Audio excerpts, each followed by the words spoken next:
Salut à tous, comme je vous ai dit, on enchaîne. Donc on reste toujours dans le Hero Force après Wraith King et Alchemist. On enchaîne sur un Tidehunter qui sera du coup, pour le coup là, ça sera un initiateur support. D'accord. Donc un support extrêmement résistant et vraiment très efficace avec un stun de zone complètement immonde. Allez, c'est parti, on attaque avec Tidehunter. Alors, Tidehunter. Que dire sur ce support complètement fumé? Alors, déjà son premier sort, Gouche, qu'est-ce que ça va être? Le Tidehunter va envoyer un jet d'eau sur son adversaire. Ce jet d'eau va ralentir la cible de 40% et lui infliger beaucoup de dégâts. Ça va lui infliger jusqu'à 260 de dégâts et en plus lui enlever de l'armure, lui enlever 6 d'armure au niveau maximum. D'accord? Le deuxième, Kraken Shell. Donc le bouclier du... En finale, c'est un peu dans la peau ou le bouclier du Kraken, enfin un truc dans le genre. Qu'est-ce que ça va être? Eh ben c'est tout simplement un Vanguard gratuit en fait que vous aurez. C'est-à-dire que le Tidehunter aura une chance de bloquer un certain nombre de dégâts. D'accord? Pour un certain seuil, le Tidehunter va bloquer un certain nombre de dégâts. Donc ça va vous permettre de bloquer des dégâts, de résister, de tanker. Voilà, tout simplement. C'est un passif qui va vous rendre résistant. Le troisième, Anchor Smash. Alors ça, c'est un sort qui va vous permettre de vous rendre encore plus résistant, puisqu'une fois que vous l'aurez claqué, en fait c'est un sort circulaire que vous allez faire autour de vous, et une fois que vous l'aurez claqué, en fait vous prendrez moins de dégâts pendant quelques secondes après avoir claqué ce sort. Pendant 6 secondes, vous allez prendre moins de dégâts, ça vous permettra de tanker encore plus, d'accord? Mais de tanker les coups physiques, pas les dégâts magiques, attention. Voilà. Ça infligera jusqu'à 225 de dommages au niveau maximum. Et enfin, Ravage, son ultimate, qui va en fait infliger jusqu'à 380 de dégâts et stun pendant 2 secondes 8, d'accord, sur une circonférence de 1025, sur un rayon de 1025, donc ce qui est relativement grand, d'accord. Ça va vous permettre d'assommer tous les gens autour de vous dans une très grande zone pendant 2 secondes 8. Donc cet ultimate est complètement fumé, hein. En fait, voilà, vous allez voir, c'est vraiment génial. Ensuite, donc comment monter Tidehunter? Je vous conseille, premier sort, de prendre Anchor Smash, d'accord? En fait, tout dépendra vachement d'avec qui vous allez jouer. Si vous allez jouer avec un personnage qui a du stun et qui a beaucoup de dégâts au début, je vous conseillerais plutôt de monter Gouche parce que ça vous permettra de faire une combinaison. Vous faites mal, vous ralentissez la cible, vous aurez la possibilité de faire des kills relativement faciles. D'accord? Maintenant, si vous êtes seul, parce que c'est un personnage qui se jouera très souvent solo lane, d'accord? Donc, et souvent sur la hard lane, justement, il sera solo pour avoir son ultimate très vite. Mais du coup, voilà, il sera tout seul. Donc, Gouche vous sera pas très utile puisque vous aurez du mal à faire des kills tout seul. Vous vous retrouverez en 1 contre 2. Donc, voilà, c'est pas le meilleur des sorts à monter. Une fois que vous aurez monté un premier point dans Anchor Smash, il faudra monter votre Kraken Shell pour vous rendre plus résistant. Et continuer à monter Anchor Smash. D'accord? On continue. Vous pouvez éventuellement mettre un point dans Gouche pour le ralentissement, il pourrait éventuellement vous sauver la vie. Une fois un point dedans, c'est pas la peine d'aller plus loin. Vous le laissez à ce stade-là. Vous continuez à monter Anchor Smash. Votre ultimate, bien entendu, quand vous l'aurez. Anchor Smash. Kraken Shell. Maximisez Kraken Shell. Et enfin, à ce stade-là, vous n'aurez plus qu'à maximiser Gouche, tout simplement. Donc là, d'abord votre ultimate, bien sûr, et puis Gouche. Maximisez-le à fond, en dernier. Voilà. Alors, pourquoi maximiser Anchor Smash au départ? Tout simplement parce que comme vous êtes en 1 contre 2, ça vous donne de la réduction des dégâts. 60% de réduction des dégâts, ce qui est quand même vachement bien, ça vous permettra d'avoir beaucoup plus de survie. Combiné à Kraken Shell, vous devriez être assez difficile à tomber, d'accord? Mais surtout aussi que c'est un sort qui va vous permettre de faire des lastites. Regardez. Voilà. Vous faites un coup circulaire qui va vous permettre de faire des lastites. Tout simplement. Donc si vous avez 2-3 unités qui ont plus beaucoup de vie, vous allez à côté, vous faites un petit Anchor Smash et vous allez prendre 3-4 lastites d'un coup. Voilà. C'est un sort qui vous permettra non seulement de résister au coup, mais en plus de vous faire du farm. Donc autant en abuser, j'ai envie de dire. Vous voyez? Voilà. C'est pour ça. Donc ça vous permettra de vous faire de l'or relativement facilement. Et surtout de vous faire tanker pour pas vous faire descendre et vous faire tuer toutes les 2 secondes. Voilà. Le premier sort, donc là je vous ai montré le troisième, encore smash. Le deuxième, je peux pas vraiment vous le montrer, mais comme je vous ai dit, c'est comme un Vanguard. Donc c'est-à-dire que votre personnage va bloquer des dégâts, donc ça le fait résister, tout simplement. Le premier sort, c'est gauche, donc c'est un ralentissement de 40%. Ça inflige 260 dégâts, voilà, regardez comment il est lent. Ça lui enlève de l'armure, ça lui fait beaucoup de dégâts et ça le ralentit de 40%. D'accord? Donc il faut en abuser.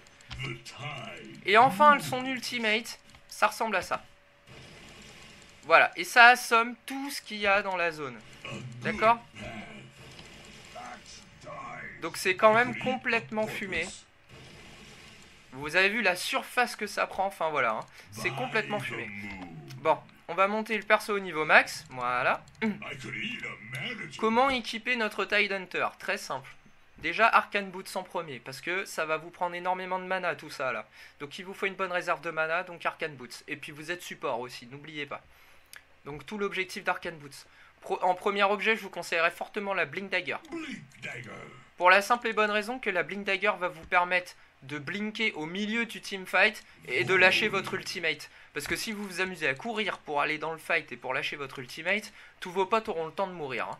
Donc s'il y a un combat qui commence, ou si vous voulez vous-même obliger le combat à commencer, vous allez tout simplement blink et ultimate pour assommer votre adversaire, ce qui donnera l'opportunité à vos coéquipiers de continuer le combat. Tiens bah regardez, je crois que on le voit, s'il me tape, regardez. Vous voyez le petit chiffre orange, moins 48, moins 48, moins 48, voilà. Ça c'est le blocage de dégâts du passif de Kraken Shell, d'accord? Donc tout l'objectif, ça sera ça. Il faudra tout simplement blink au milieu des adversaires et ravage. Bon là ça me fait un peu marrer parce que on peut spammer parce que je l'ai mis en sort libre, hein. Ça sera pas le cas bien sûr. Mais c'est relativement drôle. Donc voilà, après Blink Dagger, je vous conseille fortement de partir pour avoir de la régénération de vie et surtout de la régénération de mana. Et surtout parce que la clé de ce personnage c'est son ultimate, je vous conseillerais de partir sur un Refresher Orb. Ça vous permettra, si j'enlève le sort libre, si je mets un ultimate avec ma Blink, voilà, vous voyez 149 secondes de recharge, c'est très très long. Et bah vous pouvez refresh et re-ultimate une deuxième fois dans le combat. Ça va donner un avantage extrême à votre équipe. D'accord? Voilà. Donc c'est quand même vachement cool.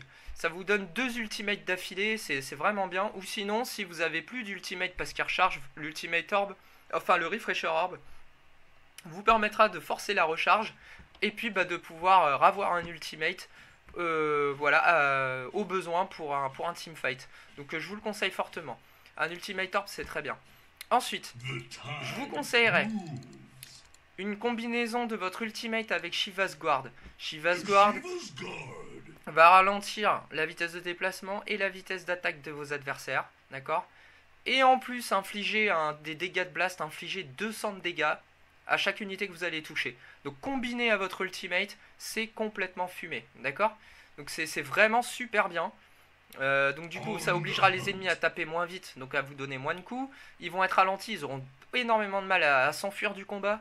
Et c'est relativement efficace en plus sur les illusions. Donc si vous avez affaire à un Phantom Lancer ou un Chaos Knight, vous pourrez facilement le contrer via Shiva's Guard. Les illusions vont prendre énormément de dégâts, vous retrouverez l'original très très facilement. D'accord? Donc n'hésitez pas à partir sur cet objet. Donc la combinaison sera simple, il faudra Blink, Ulti, Shiva's Guard. Voilà, ils seront tous ralentis, regardez comment ils courent. Donc c'est quand même ultra fumé, hein. Et encore, le combo total, là je l'ai pas fait, je l'ai fait que, voilà, j'ai fait qu'un truc. Mais le combo total sera, vous blinkez, Ravage, Shiva's Guard, Ultimate, enfin Refresher Orb, Ravage. Voilà, je sais pas si vous voyez les dégâts qu'ils ont pris, ils sont tous niveau 25 là-dedans, hein. Donc bon, c'est quand même relativement confortable.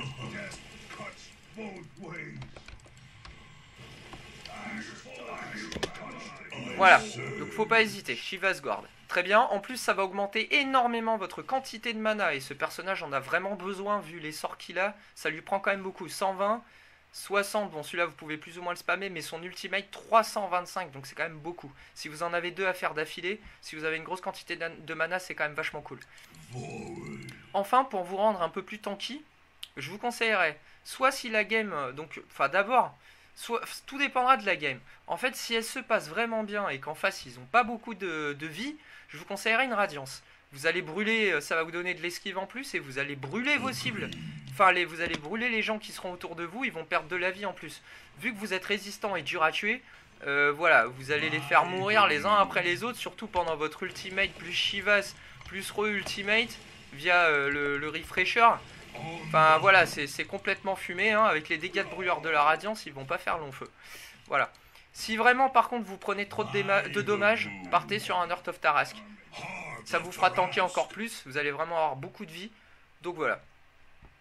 Voilà, bah, j'ai envie de dire, je pense avoir plus ou moins fini, sauf éventuellement, j'ai envie de dire, si vous avez vraiment beaucoup de dégâts magiques en face, ignorez la radiance et partez plutôt sur une pipe of insight, comme je vous ai montré sur le axe, pour protéger votre équipe des dégâts magiques. Ça reste toujours utile, d'accord? Si c'est vraiment les dégâts physiques qui posent problème et que vos coéquipiers prennent vraiment trop de dégâts, ça vous empêche pas d'avoir toujours votre radiance ou votre pipe, puisque vous pourrez partir sur une Guardian Greave, puisque vous avez une Arcane Boots. Tout ce que vous aurez à faire, c'est combiner le mécanisme plus une petite recette avec votre Arcane Boots, ce qui permettra à votre équipe d'être un peu plus tanky, puisque vous pourrez les soigner. Grâce à ça, vous leur rendrez, grâce à Guardian Greave, vous leur rendrez de la vie et du mana. En plus de pouvoir Ultimate, Refresher, Ultimate, Shiva's Guard, plus votre Radiance qui fait des dégâts. Enfin, franchement, voilà. Voilà, je pense avoir terminé sur Tidehunter. C'est vraiment un des meilleurs engages du jeu. Il est vraiment génial. Il est très tanky. Maintenant, il lui faut de l'aide. Il ne faut pas le laisser sauter dans le pétrin tout seul. Il faut l'accompagner. Mais voilà, c'est un excellent personnage, donc je vous le conseille, essayez-le. Il est un peu compliqué dans le sens où au début il faut farmer sa Blink Dagger pour qu'il soit dans son plein potentiel, un peu comme Earthshaker. Donc au début ça va être un peu long de la débloquer, il va falloir réussir à débloquer des kills et à débloquer du farm pour pouvoir avoir votre Blink. Mais à partir du moment où la Blink est là, et que éventuellement vous arrivez à aller sur un Refresher, c'est vraiment le top, vous aurez 2 ultis parce que c'est vraiment le sort qui vous rend utile. Et ensuite de ça, ça débloquera des kills, ce qui vous permettra facilement, normalement, de cumuler les autres objets par la suite. Voilà. Bon, bah j'espère que ce petit guide sur Tidehunter Support vous aura plu. Et puis je vous dis à la prochaine sur Itachi Gaming. Allez, ciao.